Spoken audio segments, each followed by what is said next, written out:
नमस्कार। कल मैंने आपको बताया था कि नेपाल में एक एक करके जो हत्याएं हुई और उसमें 90% वो लोग थे जो दाऊद के इशारे पर आईएसआई के लिए काम कर रहे थे और ख़ासकर फेक इंडियन करेंसी नोट्स की तस्करी में या उसको भारत में भेजने के लिए। इसी बीच एक घटना हुई जिसका कल मैंने जिक्र किया था कि 26 सितंबर 2011 को काठमांडू में फैज़ान अहमद जो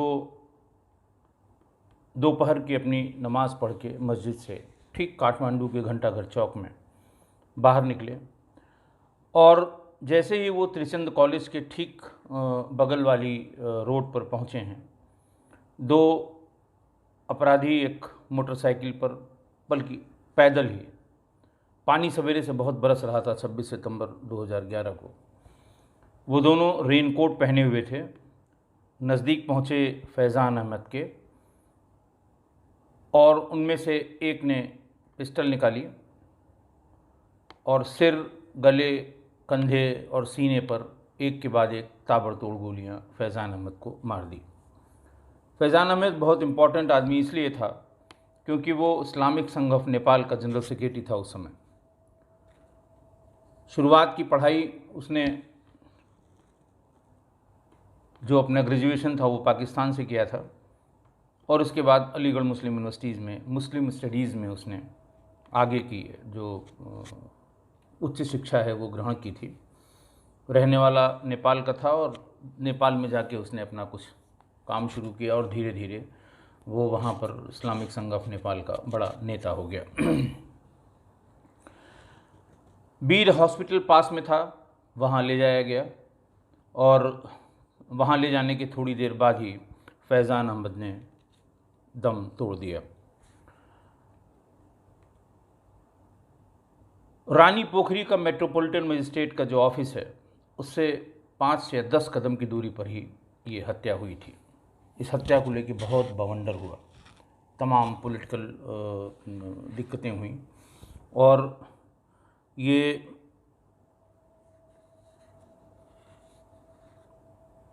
इतनी परेशानी हुई उसमें पूरे नेपाल में। इस घटना को लेकर बहुत धरना प्रदर्शन और तरह तरह की बातें हुई। सरकार ने फिर इसमें एक जुडिशियल कमीशन बनाया और इस घटना की जुडिशियल इंक्वायरी कराने का फैसला लिया।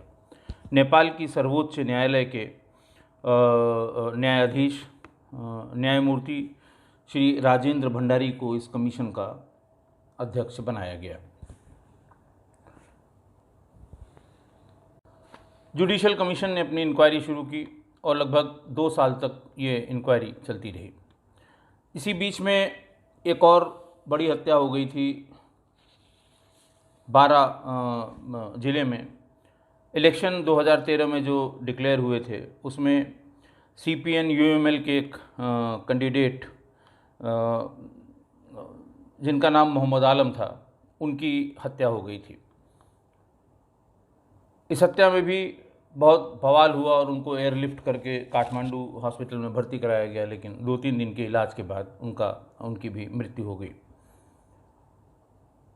उस शोर शराबे में भी वहाँ जो उनकी सेंट्रल ब्यूरो ऑफ इन्वेस्टिगेशन है, CBI टाइप की, सेंट्रल इन्वेस्टिगेशन ब्यूरो कहते हैं उसको, उसकी पूरी टीम लगाई गई, लेकिन कुछ बहुत ज़्यादा पता इससे लगा नहीं।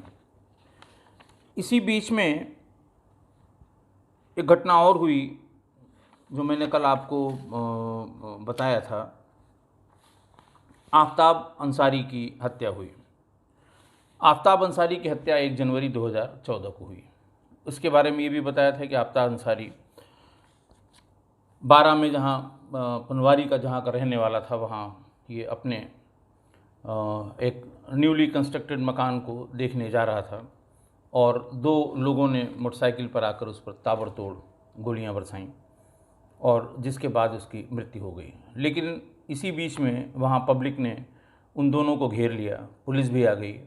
पुलिस और पब्लिक से इन बदमाशों की मुठभेड़ हुई और इसमें 2 पुलिस वाले भी बहुत गंभीर रूप से गोलियां लगने से जख्मी हुए और 3-4 सिविलियंस भी जख्मी हुए, लेकिन अल्टीमेटली उन दोनों को पकड़ लिया गया।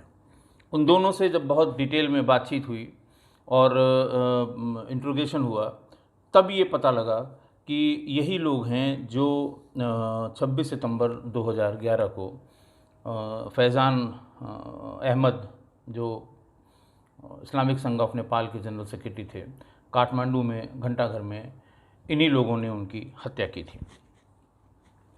2 साल बाद ये वहाँ की जुडिशल कमीशन ने इसकी पूरी इंक्वायरी की और ये पाया कि यही लोग थे जो कि जिन्होंने ये हत्या उनकी की थी। और बाद में ये भी पता लगा कि मोहम्मद आलम जो कैंडिडेट थे CPN UML के, उनकी भी हत्या इन्हीं लोगों ने की थी।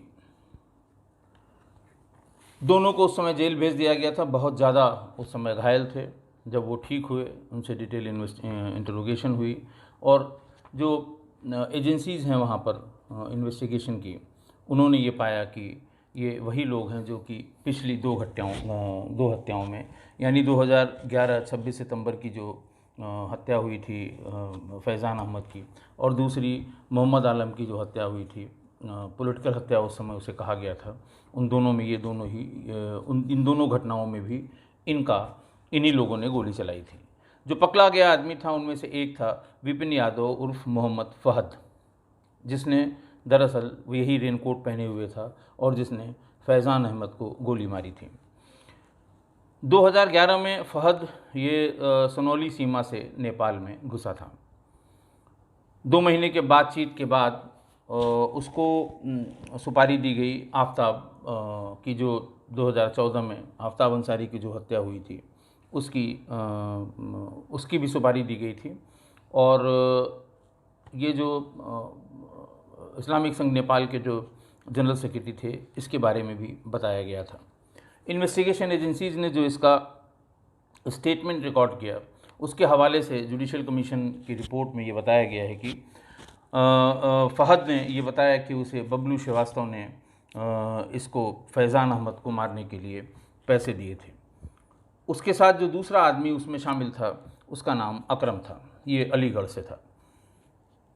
अकरम और फ़हद ये दोनों ही अलीगढ़ में पढ़ाई के दरमियान एक दूसरे को जानते थे।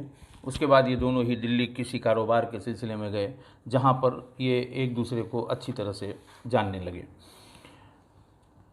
24 सितंबर 26 की यह हत्या है। 24 सितंबर 2011 को फ़हद काठमांडू गया और वहाँ पर कलांकी होटल में रुका, जहाँ उसकी मुलाकात आदित्य पाल उर्फ गार्गी और सरताज से कराई गई।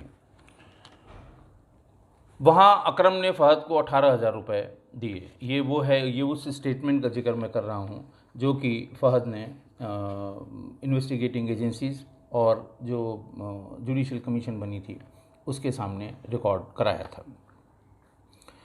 अगले दिन फ़हद और अकरम रत्ना पार्क में काठमांडू में मिले और वहीं पर फ़हद ने फैज़ान के बारे में सब बातें बताईं कि कितने बजे वो निकलेगा, क्या उसका हुलिया है, किस तरह चलता है, क्योंकि उसने काफ़ी नज़दीक से उसके बारे में जानकारी की थी। और उन दोनों की मदद के लिए वहाँ का एक नेपाली ड्राइवर, जो पहले से इन लोगों को जानता है, धन बहादुर अली मगर, ये इन लोगों को रत्ना पार्क से टैक्सी पर बिठा के ले गया, घंटाघर में इन्हें उतार दिया। और वहीं थोड़ी दूर पर उसका काम ये था कि पुलिस का अगर कोई मूवमेंट होता है, पुलिस किसी तरफ से आती है, तो इनको आगाह करेगा और ये भाग के टैक्सी में आ जाएंगे और फिर वहाँ से भाग जाएंगे। अली मगर पहले ही किसी दूसरे अपराध में जेल में बंद कर दिया गया था। घटना जब 26 सितंबर 2011 को कर ली, तो उसके बाद भैरहवा के रास्ते फ़हद नेपाल से भारत भाग गया। फ़हद ने जब वो पकड़ा गया था, विपिन यादव और फ़हद आफ्ताब अंसारी की हत्या के बाद जब मौके पर वो पकड़ा गया था, तो उससे बार बार इन्वेस्टिगेटिंग एजेंसीज़ ने पूछा कि भाई आखिर फैज़ान अहमद की हत्या के पीछे कोई कारण होगा। उसने कहा, देखिए साहब, मुझे कारण का पता नहीं, मैं ठेके पर हत्या करता हूँ, मुझे पैसे की बात की जाती है, मुझे पैसा मिलता है और जितना पैसा मिलता है, जिस तरह का आदमी है, जो हमारा मैं मुँह मांगता हूँ, मुँह मांगा दाम मुझे मिलता है और मैं हत्या करता हूँ। कारण के बारे में मुझे नहीं पता है। कमीशन ने अपने फाइनल फाइंडिंग्स में ये पाया कि ये फैज़ान अहमद का ये काम, फैज़ान अहमद की हत्या का जो काम है, ये किसी अंतर्राष्ट्रीय आपराधिक गैंग का काम है जिसने फैज़ान की हत्या की है। और ये वही अंतर्राष्ट्रीय क्रिमिनल गैंग है जिसने जो फैज़ान के सोशल वर्क से, खासकर सीरीज़ ऑफ स्कूल्स जो वो खोल रहे थे और मस्जिद जो बना रहे थे, उससे वो नाखुश था और जिसके कारण ठेके पर ही हत्याएँ कराई गईं। कमीशन ने अपनी रिपोर्ट में ये और कहा है कि वही गैंग है जिसने मिर्ज़ा दिलशाद बेग की हत्या कराई थी और जिसने यूनुस अंसारी पर हमला कराया था। देखिए, यहाँ देखने वाली बात यह है कि 26 सितंबर 2011 की इस घटना के पहले, जिसमें फैज़ान अहमद की हत्या की गई थी, उसके पहले जो सीक्वेंस ऑफ इवेंट था उसको भी कमीशन के सामने प्रस्तुत किया गया था और उसके बारे में भी कमीशन को सारी बातें बताई गई थी कि ये सीरीज़ में किसी पर्टिकुलर समूह या किसी पर्टिकुलर ग्रुप के लोगों की हत्या हो रही है। आखिर इसके पीछे क्या कारण हो सकता है। जैसे माजिद मनिहार, इसकी हत्या 2 अक्टूबर 2009 को हुई। परवेज़ टांडा, इसकी हत्या 25 दिसंबर 2009 को हुई। जामिन शाह, जिनकी हत्या 7 फरवरी 2010 को हुई। और यूनुस अंसारी को जेल में उनके ऊपर जो अटेम्प्ट हुआ वो 10 मार्च 2011 को हुआ। ये सभी घटनाएं 26 सितंबर 2011 को से पहले घटित हुई थी। इनके बारे में भी उस जुडिशियल कमीशन के सामने डिटेल में डिस्कशन हुआ और फाइनल वर्डिक्ट देते समय जुडिशियल कमीशन ने यही कहा कि ये कोई आपराधिक गैंग है जो इन लोगों से अपनी रंजिश मानता है या इनके काम से अपनी रंजिश मानता है और एक एक करके सेम, यानी उसी आपराधिक गिरोह ने, उसी क्रिमिनल गैंग ने ये हत्याएं की हैं और इस क्रिमिनल गैंग का पता किया जाना बहुत ज़रूरी है। दूसरा आदमी जो आफ्ताब अंसारी के मर्डर के समय मौके पर, एक तो फ़हद हो गया, अकरम विपिन यादव उर्फ फ़हद जिसका नाम था। दूसरा आदमी जो पकड़ा गया था इसमें वो था रवि पांडे उर्फ राजेश मिश्रा। ये लखनऊ का निवासी था।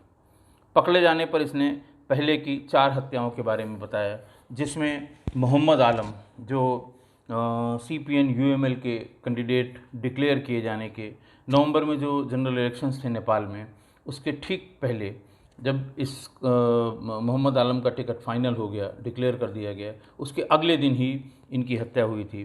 तो ये बताया गया कि उसमें वैसे तो एक पूर्व MLA जो इनके राइवल थे, जो मोहम्मद आलम के राइवल थे, जिनको दोनों ही लोग टिकट की अपेक्षा कर रहे थे, लेकिन टिकट मोहम्मद आलम को दे दिया गया।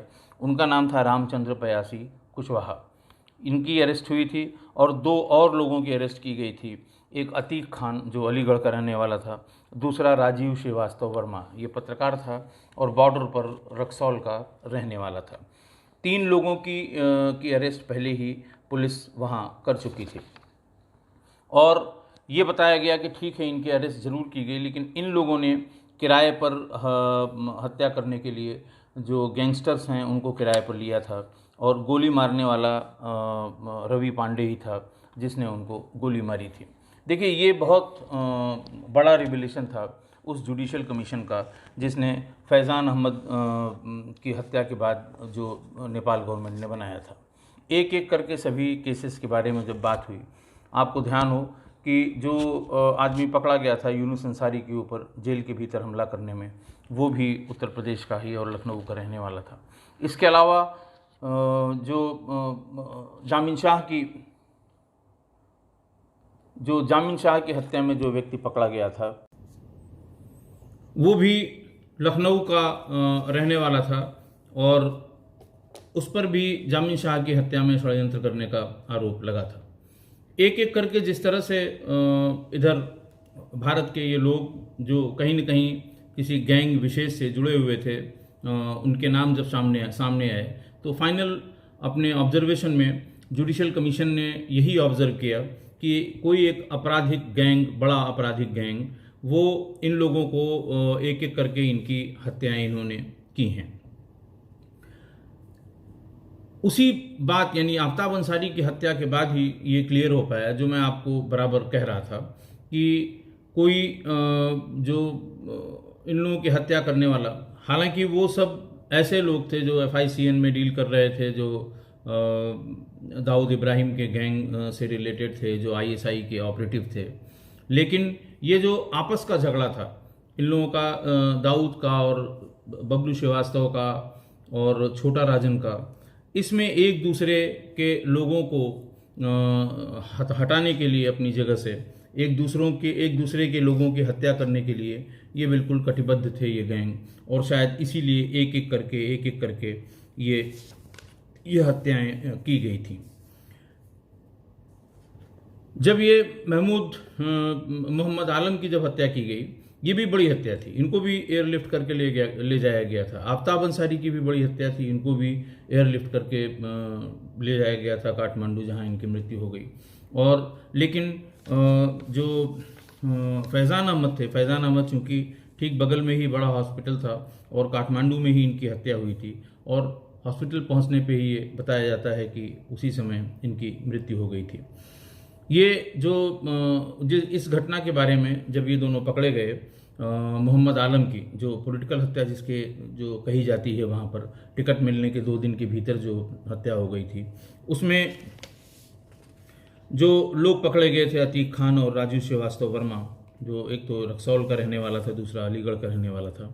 ये 30 अगस्त 12 को यहाँ पर आ गए थे और उनको इस हत्या के बारे में बताया गया था। लेकिन एक दिन इन लोगों ने जोरपट्टी में एक ऐसे व्यक्ति को गोली मार दी जिसको वो गलत पहचान गए, जिसको वो मोहम्मद आलम के चक्कर में उन्होंने गोली मारी, जबकि वो एक टेलर शॉप का ओनर निकला। और जब इस घटना में बहुत बवाल हुआ तो ये दोनों ही वहाँ से भाग आए, भारत में इस तरफ रहे।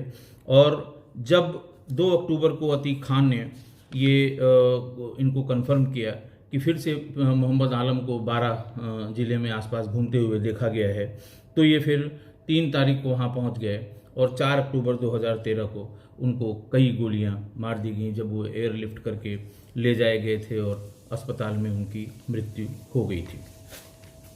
देखिए, इस समय इस पूरी घटनाक्रम के बीच में मैंने आपको बताया कि जितने जो ये आपस का झगड़ा था ये गैंगस्टर्स के बीच में, ये उनकी आपस की लड़ाई के बीच में हम लोग इनको ट्रेल कर रहे थे, ये बिल्कुल सही है। हम लोग इनके बारे में पूरी इन्फॉर्मेशन निकाल रहे थे, ये भी सही है। और हम लोग FICN की जो ट्रैवल है, जो उसकी हिस्ट्री है कि वो जब लोग पकड़े जाते थे उनको पीछे की तरफ हम लोग ट्रैक करते थे, कहाँ से ले आए, वो कहाँ से ले आए। जो हमारे पास जितनी भी इलेक्ट्रॉनिक इन्फॉर्मेशन हमें मिलती थी, जो कैरियर्स को जब पकड़ते थे तो पीछे से वो कहाँ से, तो हमेशा ये जाके सुई हम लोगों की काठमांडू में ही अटक जाती थी, नेपाल में ही अटक जाती थी।